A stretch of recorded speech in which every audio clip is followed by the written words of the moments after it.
Friends, स्वागत है आपका हमारे YouTube channel online fast education में। फ्रेंड्स, आज की इस वीडियो में हम लोग बात करने वाले हैं कि आप साइंटिस्ट कैसे बने, वैज्ञानिक कैसे बने। देखिए फ्रेंड्स, लाइफ में कुछ ना कुछ बनने का हर किसी का सपना होता है।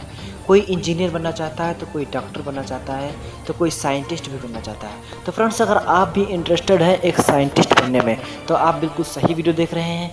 मैं आपको इस वीडियो में वैज्ञानिक कैसे बने ये फुल डिटेल बताने वाला हूं, और वैज्ञानिक की सैलरी वगैरह कितना होता है, और वैज्ञानिक बनने के लिए कौन सी पढ़ाई करनी होती है, ये सब कुछ फ्रेंड्स आपको फुल डिटेल में बताने वाला हूं। तो फ्रेंड्स, पहले जान लेते हैं कि वैज्ञानिक कैसे बने।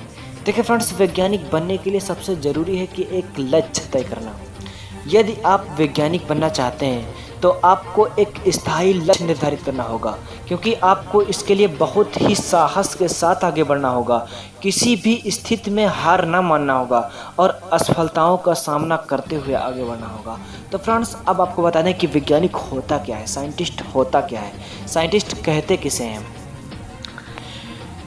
खोज लगाना, आविष्कार करना, कारण खोजना, नई नई चीज़ों के बारे में जानना, प्रैक्टिकल करना, यह सभी वैज्ञानिक के कार्य हैं। यदि आपको ऐसा ही शौक़ है तो आप इस क्षेत्र में अपना बेहतर करियर बना सकते हैं। वैज्ञानिक कार्यों को करने के लिए सबसे ज़रूरी है साहस, धीरज और लगन। इसके अलावा सही गलत की समझ। यदि यह 4 गुण आपके अंदर हैं तो आप एक अच्छे और सफल वैज्ञानिक बन सकते हैं। अब बात आती है कि वैज्ञानिक बनने के लिए ज़रूरी आपकी एजुकेशन क्या है, शिक्षा क्या है। वैज्ञानिक बनने के लिए सबसे ज़रूरी है विज्ञान विषय में आपकी रुचि हो, सही गलत की समझ हो और भाषा की समझ हो।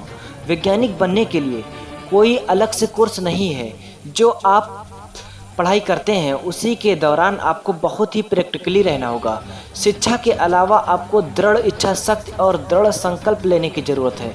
और सबसे पहले 10वीं कक्षा विज्ञान विषय में पास करना होगा। उसके बाद 11वीं और 12वीं कक्षा में विज्ञान विषय में कम से कम 60% मार्क आना अनिवार्य है। इसमें आप अपने पसंद के मुताबिक पीसीएम या पीसीबी विषय चुन सकते हैं। उसके बाद आपको कम से कम 60% अंकों के साथ ग्रेजुएशन पास करना होगा। उसके बाद कम से कम 60% अंकों के साथ आपको पोस्ट ग्रेजुएट होना होगा, ताकि आप आगे की पढ़ाई करें उसमें कोई दिक्कत ना हो। उसके बाद आपको पीएचडी करना होगा। अपने फील्ड के एक्सपर्ट कहलाते हैं, पीएचडी वाले अपने फील्ड के एक्सपर्ट कहलाते हैं। इसके बाद आप वैज्ञानिक पद के लिए आवेदन कर सकते हैं। अब बात आती है कि एक अच्छा और एक सफल वैज्ञानिक कैसे बने। एक अच्छा और सफल वैज्ञानिक बनने के लिए आपको हमेशा अपनी खोज जारी रखना होगा, प्रैक्टिकली रहना होगा। एक वैज्ञानिक जो सोचता है वो करके दिखाता है, चाहे वो काम कितना भी कठिन क्यों ना हो, चाहे इसके लिए उसे कितना भी समय न लगे। एक वैज्ञानिक अपने लक्ष्य को पाकर ही दम लेता है। एक अच्छा और सफल वैज्ञानिक कभी किसी से सवाल नहीं करता, अपने सवाल का खुद ही जवाब खोज लेता है। और एक वैज्ञानिक की सोच एक सफल परिणाम होती है। एक अच्छा वैज्ञानिक हमेशा प्रैक्टिकली चीज़ों को समझने की कोशिश करता है। एक अच्छा वैज्ञानिक बनने के लिए आपको बहुभाषी होना बहुत ज़रूरी है।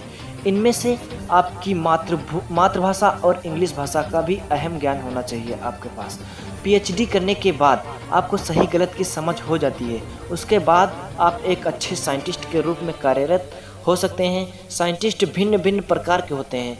आपको पहले ही तय करना होगा कि आपकी रुचि किसमें है, आप कौन से साइंटिस्ट बनना चाहते हैं, वगैरह वगैरह। अब बात आती है कि वैज्ञानिक का वेतनमान क्या होता है। वैज्ञानिक भिन्न भिन्न प्रकार के वेतन पर कार्य करते हैं, और वैज्ञानिक भिन्न भिन्न होते भी हैं, भिन्न भिन्न प्रकार के होते भी हैं, इसलिए उन्हें वेतन भी भिन्न भिन्न ही मिलता है। आपको बता दें कि वैज्ञानिक एक ए श्रेणी का पद है, इसलिए शुरुआत में ही वैज्ञानिकों को काफ़ी अच्छी सैलरी दी जाती है, और अनुभव पाने के बाद सैलरी में बढ़ोतरी होती है। इसके अलावा इन्हें कई सारे भत्ते अलग से दिए जाते हैं।